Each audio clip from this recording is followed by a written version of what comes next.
stories that interest me are not just the sordid little stories of Hollywood. Somehow they transcend into tragedy.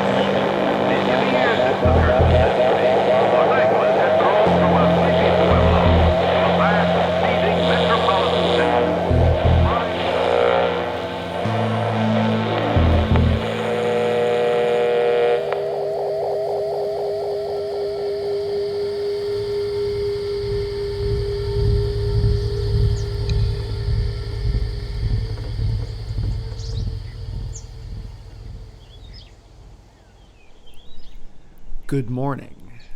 Welcome back to Between the Dial, a project where we attempt to plot a long, strange roadmap through the dark heart of Los Angeles, in the hopes of uncovering a hidden geography that sits right atop our own. Yes, it sits right atop us like the unseasonable heat here in the valley. I am your host, Dan Watkins, and last episode I promised you something rural, and here we are, in the deep, deep valley, Chatsworth, California. And if we're in Chatsworth, you know we're talking about one thing: Manson. And that is true. And not true at the same time. We will be talking about Manson a little bit, but that's only because he is part of the California story, whether we like it or not. But he is not the only thing that we will be talking about today, because frankly, there has already been too much written and spoken about him to sate any sensibility, I promise. I personally recommend the book Chaos if you are in the market. But what I really want to talk about today is why there seem to have been, and still remain, so many cults in Southern California. Which feels like an episode you may have been waiting for if you were listening to a podcast about the dark side of Los Angeles. So, to start, we will be using Manson as a jumping off point, and that's why I have brought you out here, to the Santa Susana Pass and the former site of the Spahn Movie Ranch. Now, of course, the ranch buildings and the movie sets that later became squats for Manson and his followers are long gone. But if you pull up some old photos and you hold them up to what you see in front of you, you can get a sense of where it all used to be. That said, where those buildings used to be sits on private property, and the only gate inside is locked.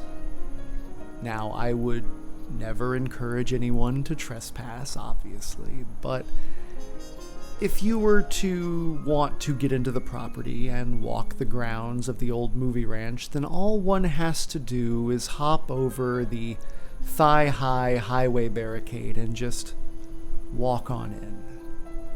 But of course, you should never do that.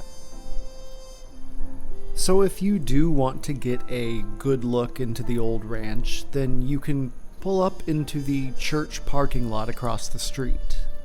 It's elevated, and if you walk to the edge of the lot towards the ranch, at the very edge of the parking lot, you'll find an outcropping.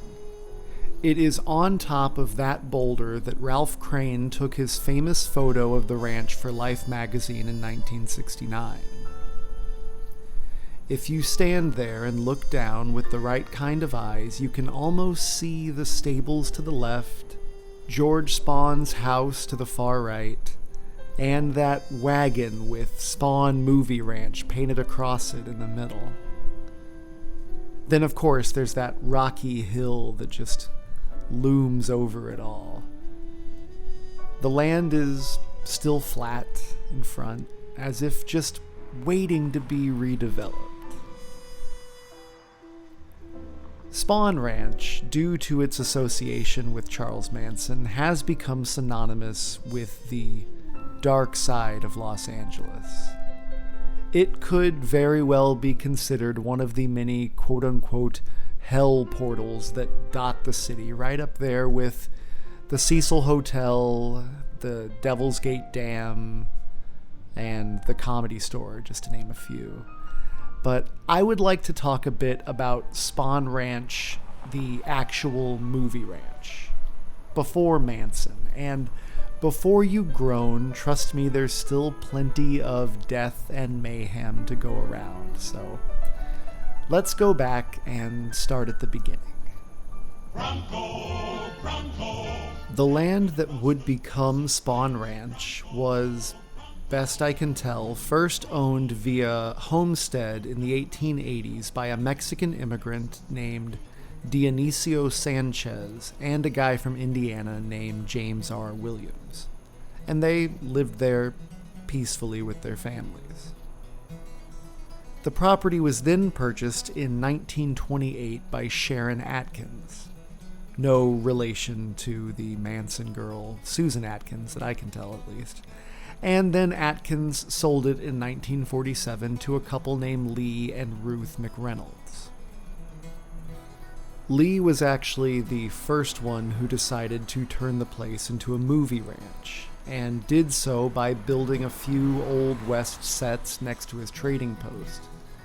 Basically, he was hoping to catch overflow bookings from the nearby Iverson movie ranch.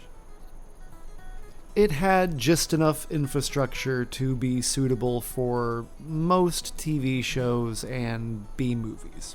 That's it.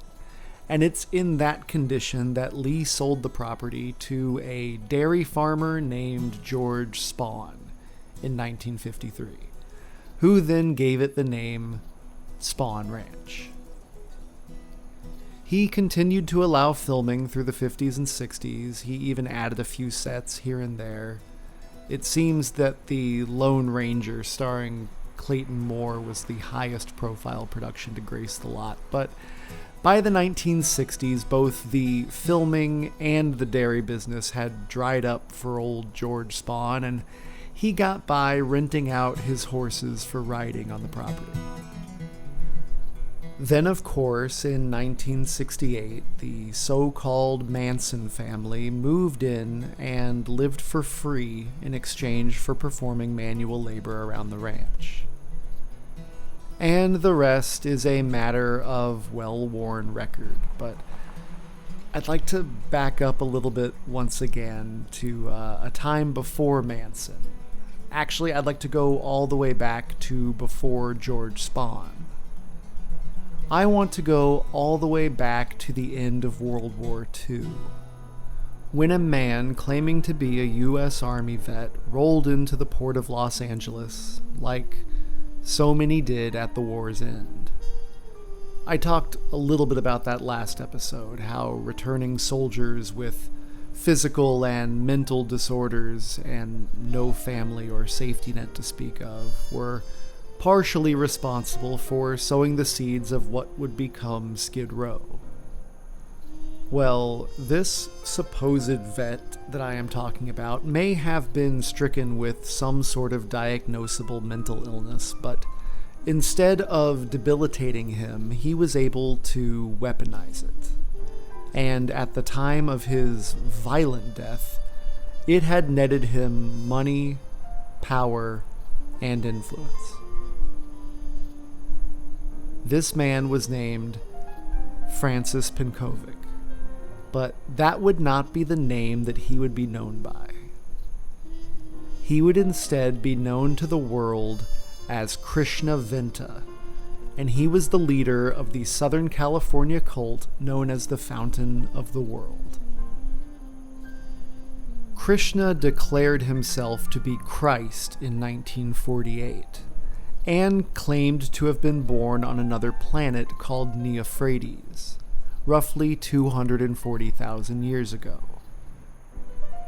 Krishna elaborated that this planet was initially humanity's first home, but unfortunately the planet was moving closer to the sun and getting too hot, so all of the inhabitants of Neophrates piled into giant rocket ships and set off to colonize Earth. Specifically, they colonized Box Canyon in the San Fernando Valley, a stone's throw from the movie ranch that Lee was running with his wife, Ruth, the one that he would eventually sell to George Spahn. In true cult fashion, there was a dress code. People wore long white robes and went barefoot. Men grew their hair long and wore beards.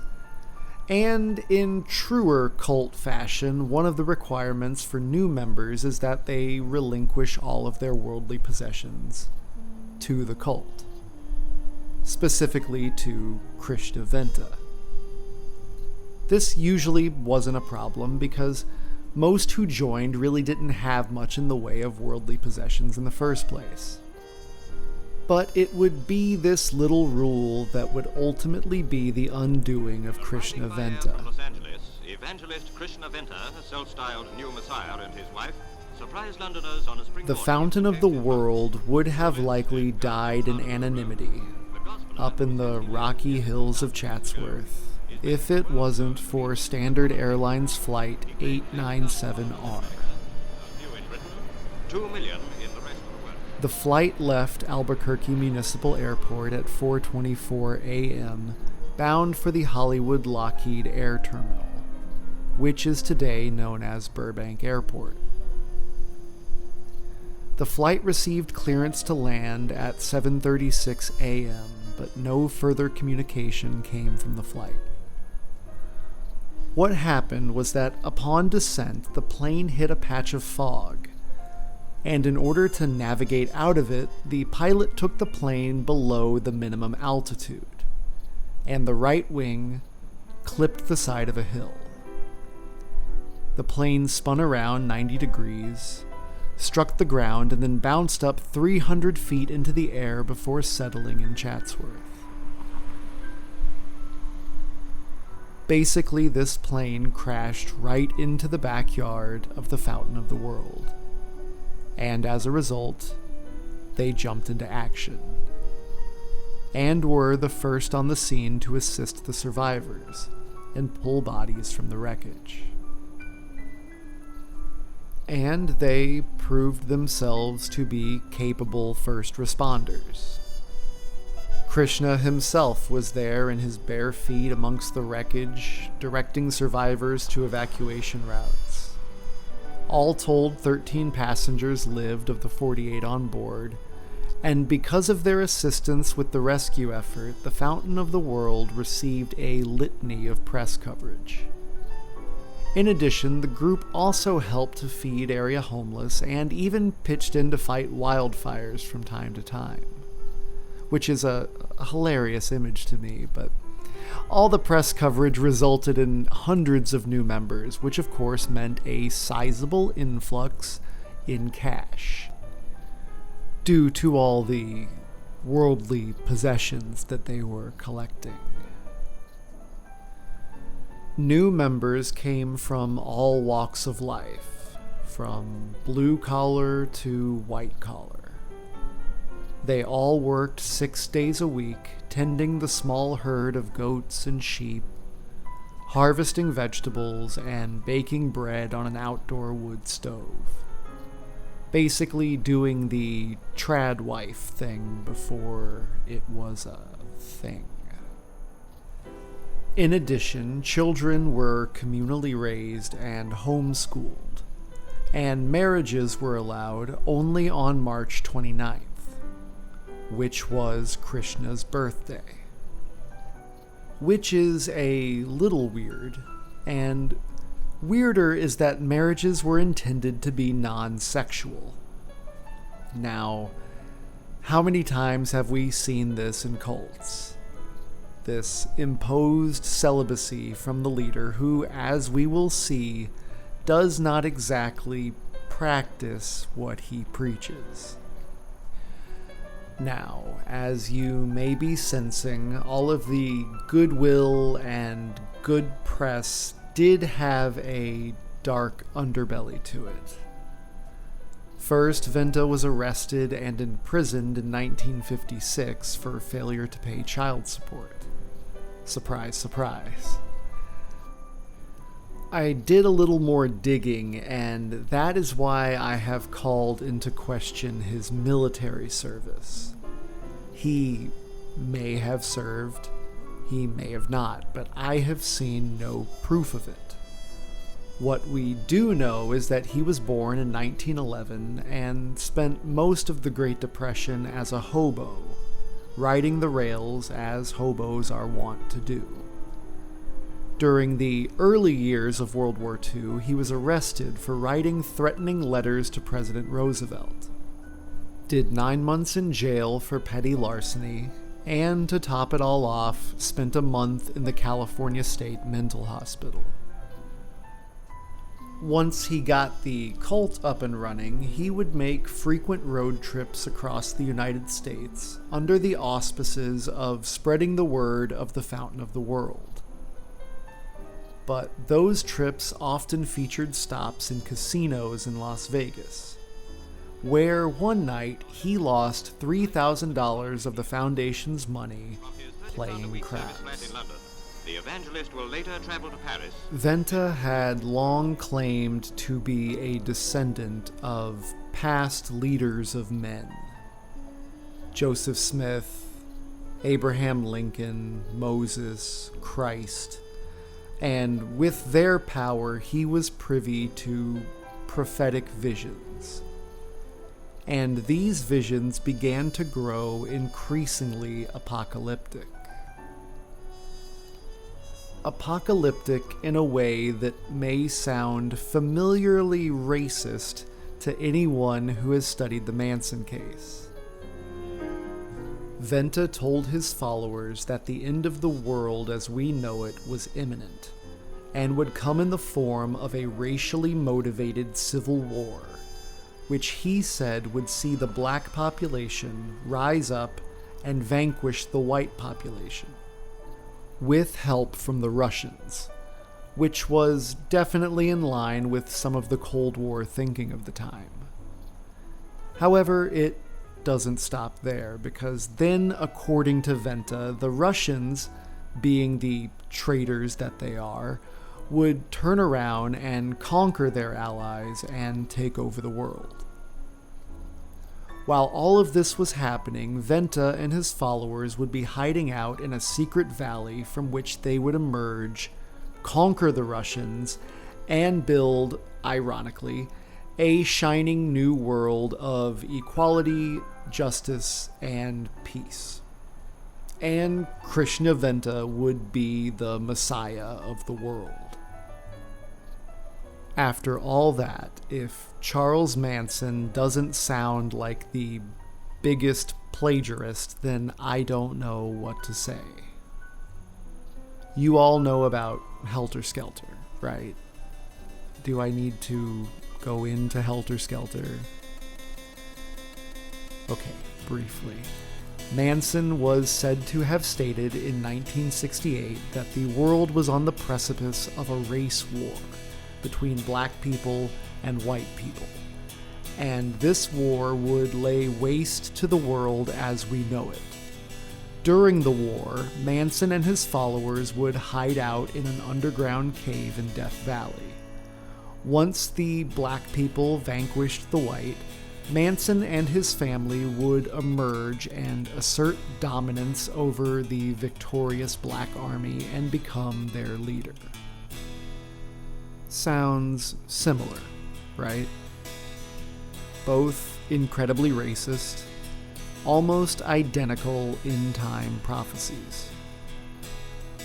Vincent Bugliosi is the one who labeled Manson's prophecy Helter Skelter, and without getting too in the weeds, it was he who declared that the Tate LaBianca murders were an attempt to initiate Helter Skelter. I do not buy this.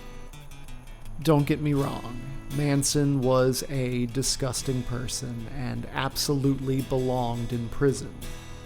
But I think the case that Bugliosi made to get him there was a fabrication to try to provide some sort of motive for the murders. I'm sure Manson talked about a race war that tracks with what we know about him, but I specifically don't think that the murders were an attempt to start it. What I believe the motivation to be is, let's actually stop there. Maybe we should do an episode specifically on those crimes, just so I can go into my take on the whole thing. But this episode is not that episode, so let's get back to Krishna Venta. While the Fountain of the World was garnering goodwill with the public at large, internal accusations were hitting the internal leadership of the cult, specifically Venta, and specifically concerning the wealth that he had accumulated in the form of all those worldly possessions that he had accumulated. Some on the inside, specifically two very disgruntled members, claimed that he was misappropriating the group's financial holdings. Well, that was one of their complaints. Their biggest grievance was that Krishna Venta, ever the cult leader that he was, had slept with both of their wives. Venta was dismissive of these accusations and would shout them down, often through clouds of cigar smoke, by saying, "I am your shepherd, and you are my sheep." This caused them to leave the group and endeavor on a plot that would end in a massive explosion. That would result in the deaths of 10 people, including themselves. Those two men were Peter Kramanov and Ralph Muller, who both came into the fold with their families and were rechristened Jerome and Elzeba, respectively. On December 9th, 1958, Muller drove to an oil well supply company in Whittier and told the clerk that he was buying supplies for blasting. He then regrouped with Peter, and the two of them decamped to a motel in Tarzana. There they assembled an improvised explosive, which they completed around midnight and delicately placed in an olive canvas bag. They then took the bomb and piled into a pickup truck and headed for the Santa Susana Mountains. About 30 minutes later, they were passing under the large wooden sign declaring, "Ye who enter here, enter upon holy ground." At about 1:30 a.m., a cult member named Brother Martin had just finished up his evening chores when he heard the sound of raised voices coming from the monastery.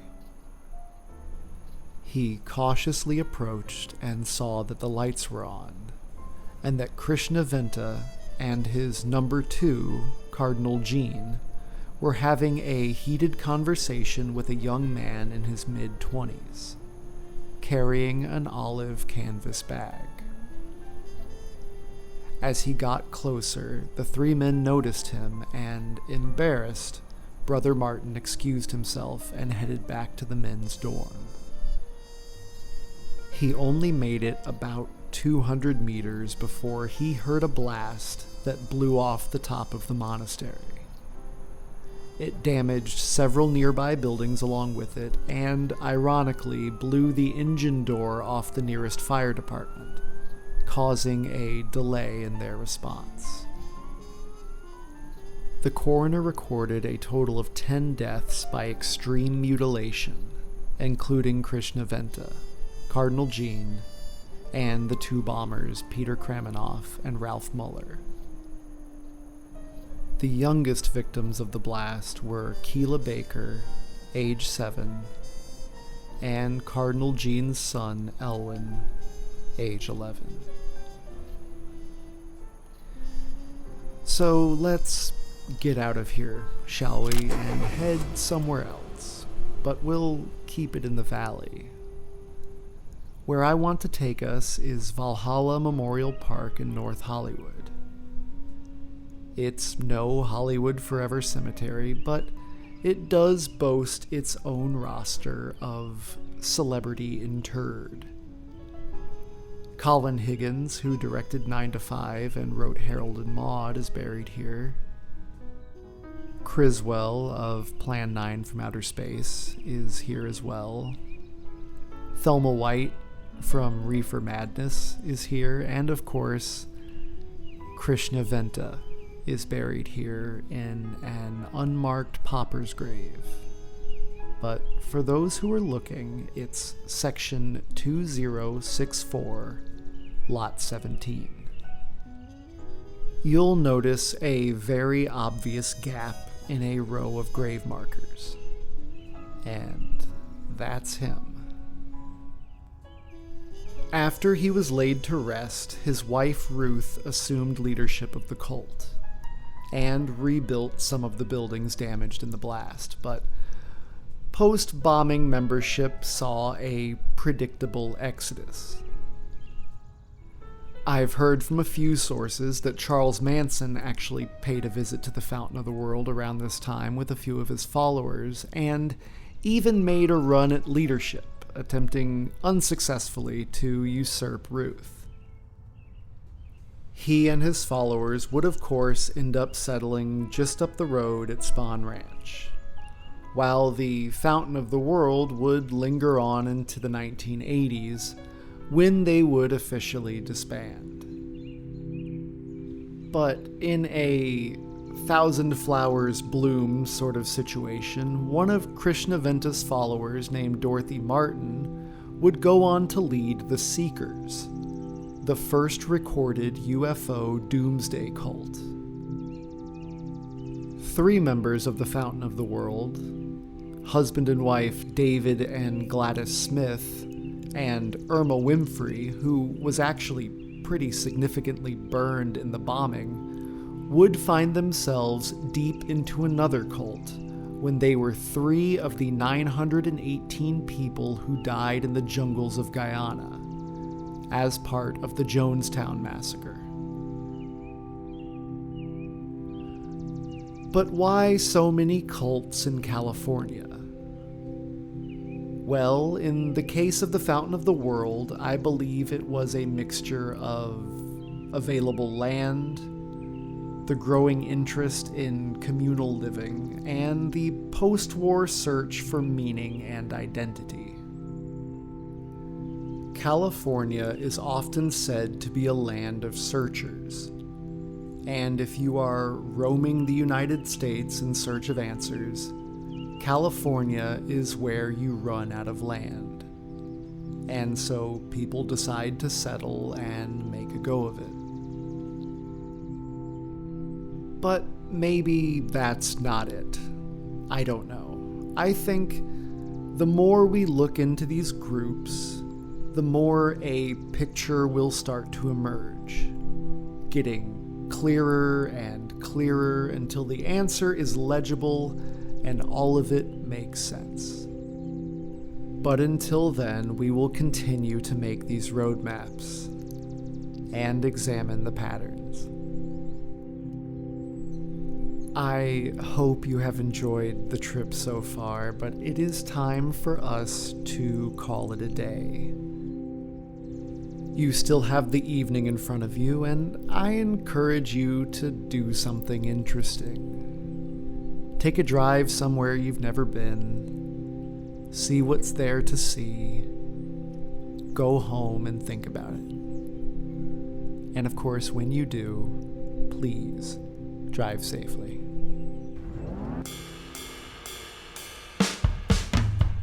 Between the Dial was written and produced by me, Daniel Watkins. If you enjoyed the music that you've heard, that is by Chestnut, which is an experimental music project featuring myself and Christina Santa Cruz. If you are interested in hearing more of that, then head over to landturtlerecords.com. That's landturtlerecords.com. If you're interested in following me on Instagram, I'm at Epcot Fitzgerald. That's Epcot_Fitzgerald on Instagram.